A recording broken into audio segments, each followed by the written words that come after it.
Hello hello and welcome to all of you. दोस्तों, ये आज हम एक नई वीडियो की शुरुआत करने जा रहे हैं। ये है हमारे अकाउंटिंग का एक नया चैप्टर जिसका नाम है अकाउंटिंग रेशियोज। ठीक है, ये हमारी बुक से है जो इसका सेकंड पार्ट हम कह सकते हैं और ये बहुत ही ज्यादा इंपॉर्टेंट चैप्टर है क्योंकि सेकंड पार्ट में टोटल आपके 20 मार्क्स के क्वेश्चन होंगे जिसमें कैश फ्लो स्टेटमेंट आपको 8 मार्क्स देकर के जाएगा। बाकी 12 मार्क्स जो होते हैं वो आपको आपके अकाउंटिंग रेशियोज और common and comparative statement in दो चैप्टर से आपको ज्यादा मिलेंगे। कॉमन एंड कंपैरेटिव स्टेटमेंट से मोस्टली आपको अगर मिलता है तो एक 4 नंबर का क्वेश्चन आपको एग्जाम में मिल सकता है। तो बाकी अगर 4 नंबर का क्वेश्चन आपको कॉमन एंड कंपैरेटिव देता है तो 12 में से फिर 8 मार्क्स के लिए ये चैप्टर इंपॉर्टेंट हो जाता है आपके मेन एग्जाम में। लेकिन उससे पहले आप जब अपना प्रैक्टिकल एग्जाम देते हो तो उस प्रैक्टिकल एग्जाम में भी आपके 12 मार्क्स के रिटन पेपर होते हैं। ठीक है, उस 12 मार्क्स के रिटन पेपर में भी इसी चैप्टर से रिलेटेड क्वेश्चन आते हैं। ठीक है, एक उसमें क्वेश्चन कंपलसरी है कि कैश फ्लो का क्वेश्चन मैंडेटरी आ जाता है 6 मार्क में। तो बाकी 6 मार्क्स में आपको इसमें से ऑलमोस्ट ये मान के चलिए कि इसमें से 4 या 3 नंबर के क्वेश्चन आपको इस चैप्टर से आपके प्रैक्टिकल एग्जाम में मिल जाने हैं। तो कुल मिलाकर ये चैप्टर आपको कुछ नहीं तो कम से कम ये 12 से 13 नंबर देकर के जाएगा। ठीक है, उसके बाद जब भी वो एक्सटर्नल आपके साथ वाइवा के एग्जाम में बैठेगा, जब आप उसके अगेंस्ट बैठेंगे और सवाल जवाब का जो दौर शुरू होगा, उस सवाल जवाब के दौर में मोस्टली जो ज्यादा क्वेश्चन पूछे जाएंगे वो इसी चैप्टर से पूछे जाएंगे। ठीक है, क्योंकि ये पूरा का पूरा चैप्टर जो है फॉर्मूले बेस्ड है और इसको पढ़ते वक्त आपको ऐसा जरूर लगेगा कि क्या हम फिर से मैथमेटिक्स पढ़ रहे हैं क्या, क्योंकि इसमें आप किसी भी एनालिसिस में पहुंचेंगे ना, एनालिसिस जब करेंगे आप फाइनेंशियल स्टेटमेंट्स का तो आप ये पाएंगे कि फॉर्मूला बेस्ड और फॉर्मूला बेस्ड। आपको इसको सॉल्व करने के लिए इसके फॉर्मूलाज को रटना पड़ेगा। ठीक है, रटने के लिए मैं जल्दी कहता नहीं हूं लेकिन यहाँ पे ये जरूरत है इसलिए मैं बोल रहा हूँ इनको रटना पड़ेगा।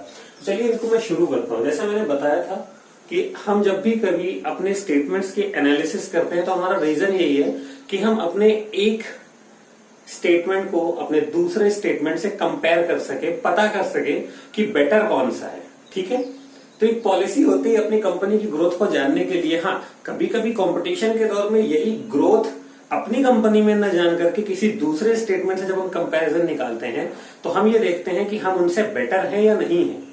ठीक है, तुलनात्मक अध्ययन यानी कंपैरेटिव स्टडी, एक से दूसरे के डिफरेंशिएशन निकालते हुए अपने आप को जानना कि हम कितना बेटर है। अगर हम बेटर नहीं हैं तो हम उनसे बेटर करने की कोशिश करें और अपनी कंपनी को और आगे बढ़ाएं। ठीक है, तो दोनों स्टेटमेंट्स को स्टडी करने के लिए हमने सबसे पहले एक आपको तरीका बताया था कॉमन साइज स्टेटमेंट, उसके बाद बताया कंपैरेटिव स्टेटमेंट, वो चैप्टर कंप्लीट हुआ। उसके बाद अब उन्हीं तरह स्टेटमेंट्स को एनालाइज करने के लिए एक तरीका है अकाउंटिंग रेशियोज।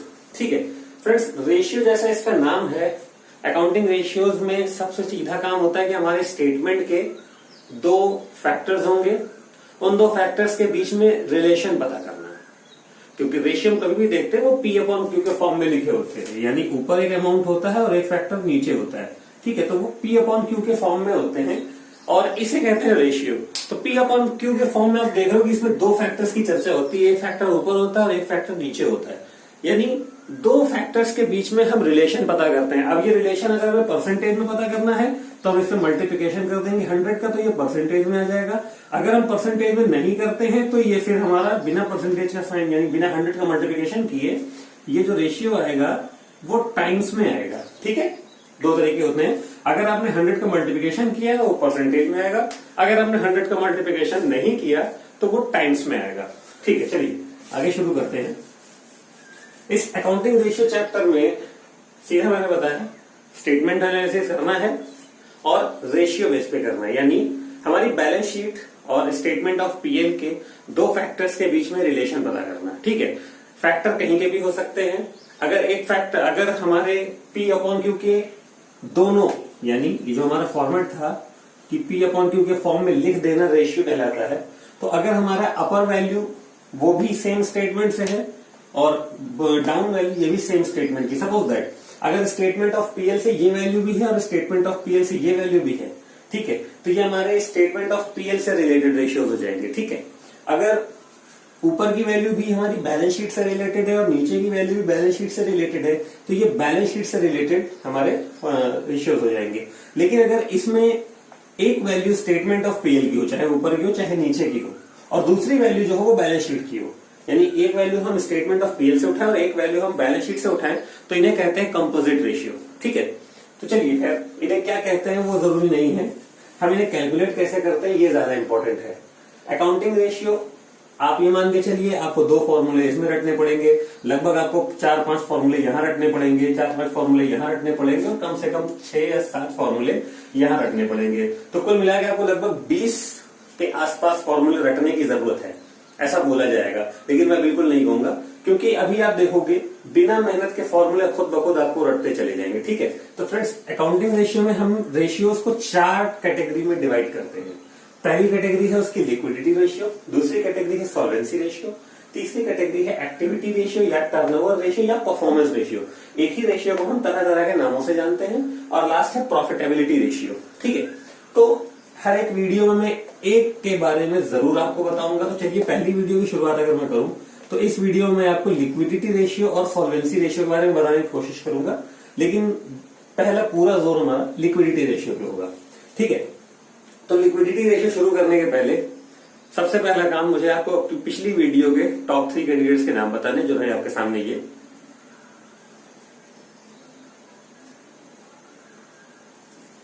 ओके फ्रेंड्स, तो अब उसके बाद हम शुरू करते हैं अपने लिक्विडिटी रेशियो के लिए। ठीक है, तो बाकी सभी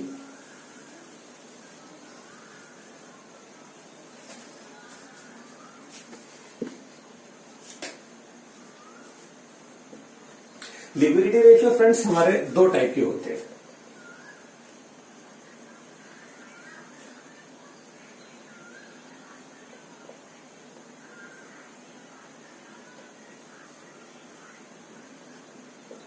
लिक्विडिटी रेशियो फ्रेंड्स 2 टाइप के, पहला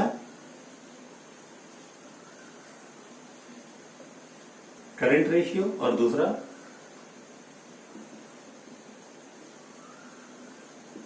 क्विक रेशियो। इसी क्विक रेशियो को हम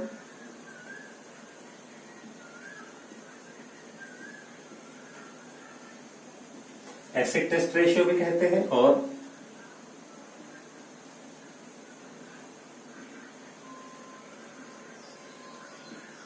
इसे ही हम लिक्विड रेशियो भी कहते हैं। यानी इस रेशियो को हम 3 नामों से जानते हैं, quick ratio, acid test ratio या लिक्विड रेशियो। ठीक है, इसका नाम है हमारा करंट रेशियो।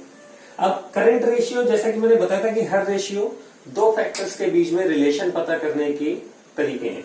ठीक है, तो करंट रेशियो के लिए हमारा फॉर्मूला होता है current ratio is equal to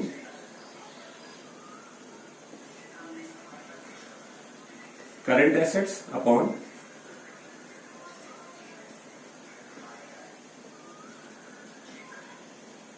current liabilities. ठीक है, और क्विक रेशियो का फॉर्मूला होता है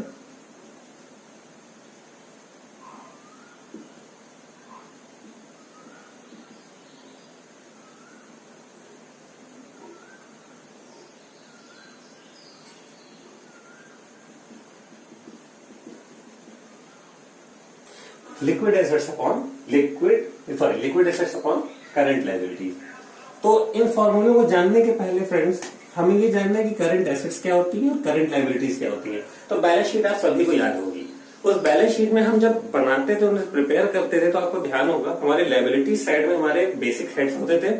सबसे पहले हम रखते थे नॉन करंट लायबिलिटी को, उसके बाद रखते थे करंट लायबिलिटी को। ठीक है, मैं भी क्लास 11 के अकॉर्डिंग बात कर रहा हूँ और क्लास 12 की बात करूं तो सबसे पहले हम रख देते हैं शेयर होल्डर्स फंड को, उसके बाद हम रख देते हैं लॉन्ग टर्म डेब्ट्स को, उसके बाद हम रख देते हैं करंट लायबिलिटीज को। ठीक है, 3 हेड हमारे इस तरफ, और सेम अगर अपोजिट साइड में हम जाएं, एसेट्स की तरफ जाएं, तो एसेट्स में हमारे पास होते हैं फिक्स्ड एसेट्स पहला हेड, उसके बाद दूसरा हमारा जाता है इन्वेस्टमेंट, उसके बाद अगर तीसरे हेड की बात करूं तो वो बनता है हमारे पास करंट एसेट्स। ठीक है, तो करंट एसेट्स और करंट लायबिलिटीज, इन 2 फैक्टर्स के बीच में जब हम रिलेशन पता करेंगे तो उसे कहते हैं करंट रेशियो। सपोज दैट किसी कंपनी की करंट एसेट्स जो हैं वो 5 लाख रुपए हैं। ठीक है, किसी कंपनी की करंट एसेट जो है वो 5 लाख रुपए हैं और उस कंपनी की करंट लायबिलिटीज जो है वो 1 लाख रुपए है। ठीक है, तो अब अगर मैं आपसे पूछूं कि कंपनी का करंट रेशियो कितना है, तो हम सीधा आपके 5 टाइम्स से 5 टाइम्स 0 कैंसिल करके सीधा बता सकते हैं 5:1 उस कंपनी का करंट रेशियो है। ठीक है, ये इसी तरह आसानी से पता किया जा सकता है। ठीक है, तो दोस्तों आप करंट रेशियो सीधा जान लीजिए कि आपको current assets upon current liabilities के फॉर्म में उन्हें लिखना है। ठीक है, यानी करंट एसेट्स की वैल्यू को अपर साइड में और करंट लायबिलिटीज की वैल्यू को डाउन, दोनों तरफ रख करके आप उसका जो रिलेशन फाइंड आउट करेंगे वो टाइम्स में होगा। ठीक है, और उसका जो आंसर होगा वो आपका करंट रेशियो होगा। याद रहे कि आइडियल रेशियो 2:1 होता है। ठीक है, इसे सबसे अच्छा रेशियो माना जाता है। ये माना जाता है कि किसी कंपनी के पास अगर उसकी करंट लायबिलिटीज जितनी भी हैं तो उसकी करंट एसेट्स उसकी करंट लायबिलिटीज से 2 गुना होनी चाहिए। अगर ऐसा है तो ये माना जाता है कि कंपनी बिल्कुल स्टेबल फॉर्म में चल रही है। ठीक है, अभी आते हैं लिक्विड एसेट्स की तरफ। फ्रेंड्स, इस फॉर्मूले से इस फॉर्मूले में बहुत ज्यादा चेंज नहीं है। आप ये देखेंगे बेस वैल्यू दोनों में करंट लायबिलिटीज है, यानी मैं कह सकता हूं कि डाउन में तो बिल्कुल एग्जैक्टली वैल्यू सेम है। ऊपर की तरफ वैल्यू जो होती है वो लिक्विड एसेट्स, नाम चेंज हुआ है, बहुत ज्यादा फर्क नहीं है, बस इसी करंट एसेट्स की वैल्यू में से। ठीक है, अगर मैं बात करूं कि लिक्विड एसेट्स हम कैसे फाइंड आउट करेंगे, तो हम आपको दिखा रहे हैं liquid assets is equal to current assets minus inventory and prepaid. यानी अगर हम अपनी इस वैल्यू से, यानी करंट रेशियो के फॉर्मूले से सिर्फ करंट एसेट्स में से इन्वेंट्री और प्रीपेड यानी स्टॉक और प्रीपेड एक्सपेंसेस को निकाल के अलग कर ले, फिर जो वैल्यू बचेगी वो लिक्विड एसेट्स होगी। ठीक है, कहने का तरीका ये है कि करंट एसेट्स में से अगर हम इन्वेंट्री और प्रीपेड को अलग कर ले तो हमें लिक्विड एसेट्स मिल जाएगी, या दूसरी वैल्यू बोल सकता हूं कि लिक्विड एसेट्स में अगर हम इन्वेंट्री और प्रीपेड को अगर लिक्विड में ऐड कर देंगे तो हमें करंट एसेट्स मिल जाएगी। ठीक है, चलिए अभी इन दोनों फॉर्मूलों को आप लिख लीजिए। ठीक है, अभी इनका मैं एग्जांपल आपको दिखाता हूं ताकि आपको ज्यादा और आसानी समझ में आ सके।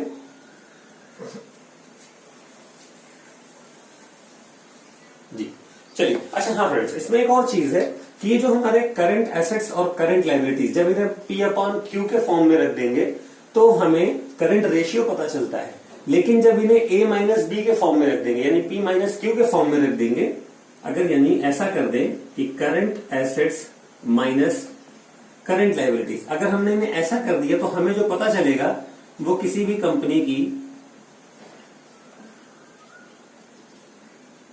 वर्किंग कैपिटल होगी। तो आप इस वर्किंग कैपिटल को भी ज्यादा इंपॉर्टेंट दीजिएगा। ठीक है, चलिए अब इसके बाद मैं क्वेश्चन शुरू करता हूं इसके।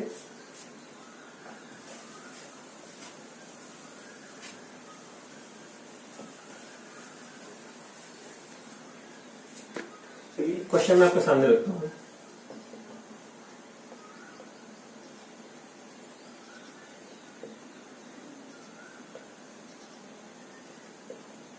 करंट एसेट्स ऑफ किसी कंपनी की जो है वो फ्रेंड्स हमारी ऐसे ही मान लीजिए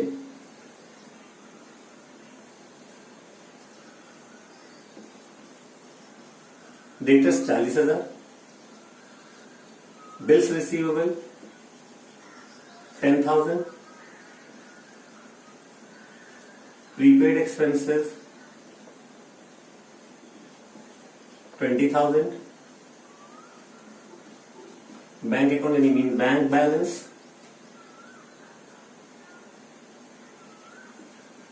50,000 and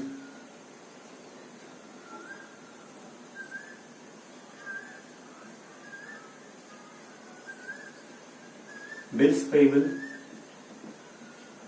10,000,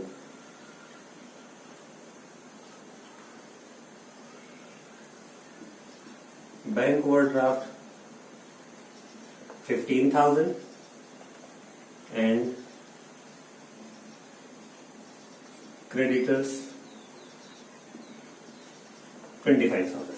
ठीक है फ्रेंड्स, ठीक है, तो हमारा सबसे आपको मैंने बताया कि किसी कंपनी की, सॉरी ये करंट एसेट्स नहीं है, ये उसकी इंफॉर्मेशन है क्योंकि करंट एसेट्स सिर्फ यहां तक है।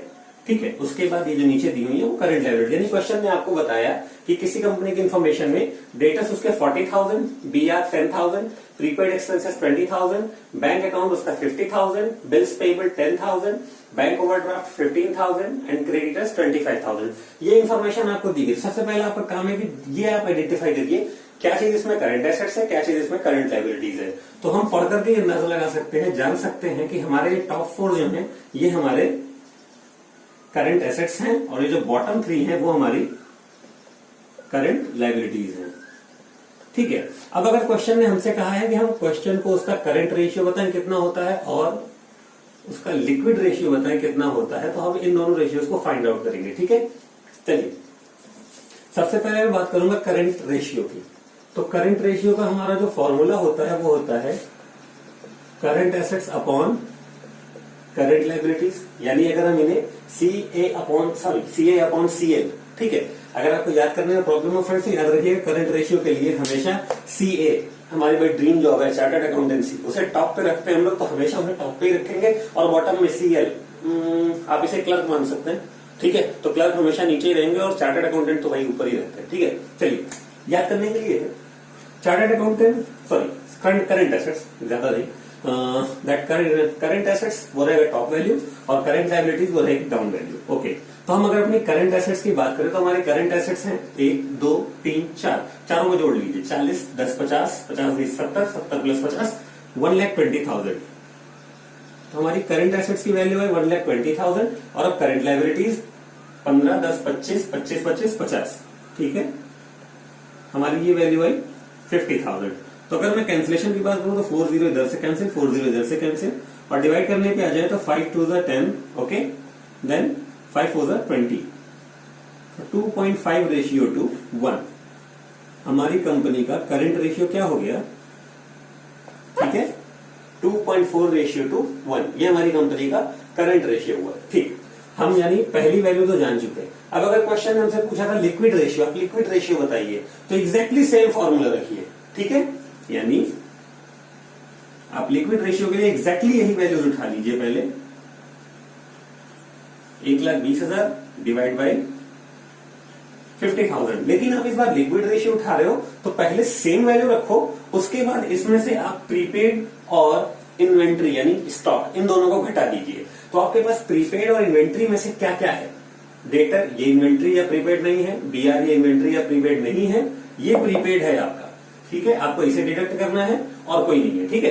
तो आपकी घटाने वाली वैल्यूज में से आपके पास इस बार इस अमाउंट में केवल एक चीज इंक्लूडेड है, वो भी 20,000 की। आप उसे हटा दीजिए। ठीक है। उसके बाद ऊपर वैल्यू बचेगी 1 लाख और नीचे वैल्यू बचेगी 50 लाख, जो कि जाकर के बनेगा 2:1। ठीक है फ्रेंड्स। ठीक है। हमारा है लिक्विड रेशियो। अभी हमारा क्वेश्चन हमसे पूछ सकता था कि आप हमें इसकी वर्किंग कैपिटल बताइए। तो मैंने आपको बताया था कि CA अपॉन CL तो करंट रेशियो, और अगर ये CA माइनस CL तो ये वर्किंग कैपिटल। ठीक है। तो वर्किंग कैपिटल जो हमारी होगी वो होगी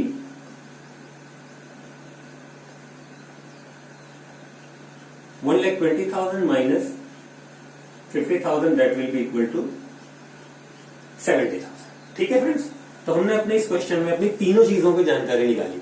ठीक है। अभी इसके बाद एक क्वेश्चन मैं आपको और देता हूं, आप वो देख लीजिए।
If current ratio stands 2:1, and working capital is of ₹40,000। Find out the current assets and current liabilities. इस क्वेश्चन में हमें दो चीजें फाइंड आउट करनी है, करंट एसेट्स और करंट लायबिलिटीज, जबकि वैल्यू हमें दी गई है वर्किंग कैपिटल की। ठीक है फ्रेंड्स, तो अवेलेबल सोर्सेज से ही काम करना है। सबसे पहले जान ले कि करंट रेशियो हमारे पास क्या दिया हुआ है। करंट रेशियो हमें दिया गया है 2/1। तो 2/1 की अगर मैं बात करूं तो करंट रेशियो का फॉर्मूला क्या होता है, current assets upon current liabilities, यानी करंट एसेट्स जो है वो 2x हैं और करंट लायबिलिटीज जो है वो 1x है। ठीक है फ्रेंड्स, करंट लायबिलिटीज हमारी कितनी है 1x। ओके, और जैसा मैंने बताया कि आपके पास क्वेश्चन में वर्किंग कैपिटल दी गई है, तो आप क्वेश्चन में वर्किंग कैपिटल की वैल्यू अपने फॉर्मूले में निकाल लीजिए। Now if this is this, then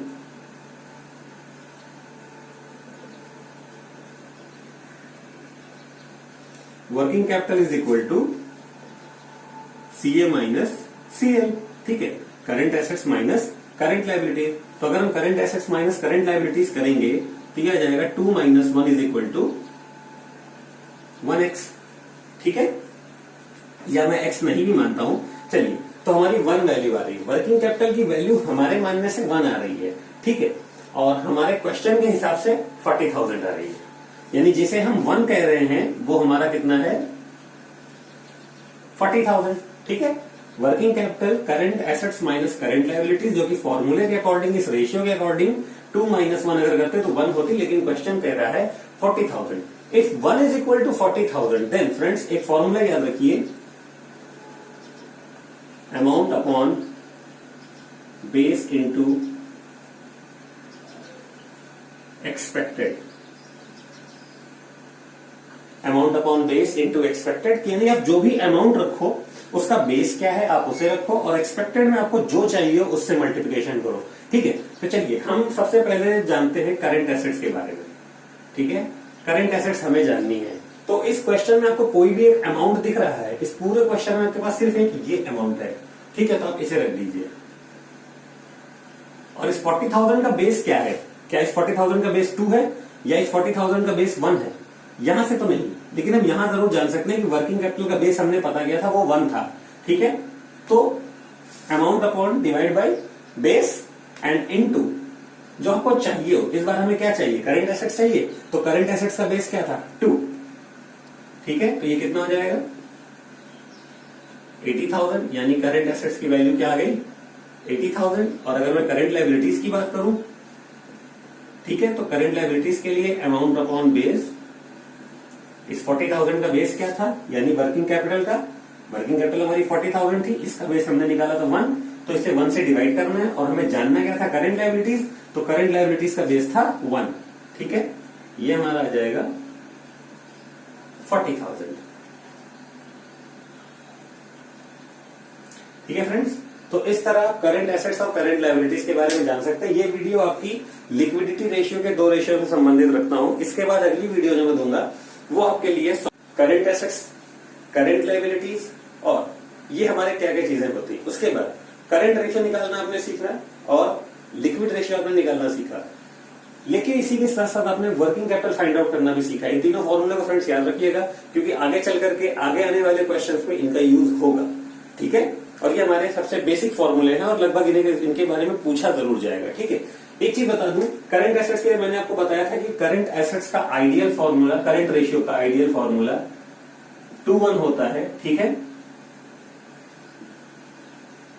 ideal जो रेशियो होते हैं वो 2:1 होते हैं, और लिक्विड रेशियो का जो आइडियल रेशियो है वो 1:1 होता है। यानी जितनी कंपनी की करंट लायबिलिटी हो उतनी ही कंपनी की लिक्विड एसेट्स हो तो ज्यादा अच्छा है। ठीक है, अभी आपके सामने मैं कुछ क्वेश्चंस रखूंगा, आप उन्हें सॉल्व करिए और सॉल्व करके जल्द से जल्द मुझे भेजिए ताकि आपका नाम भी अगली वीडियो के टॉप 3 में हो। ओके, सो आपके सामने क्वेश्चन रहिए। ओके फ्रेंड्स, आप ये नोट करिए। Okay, till then good luck.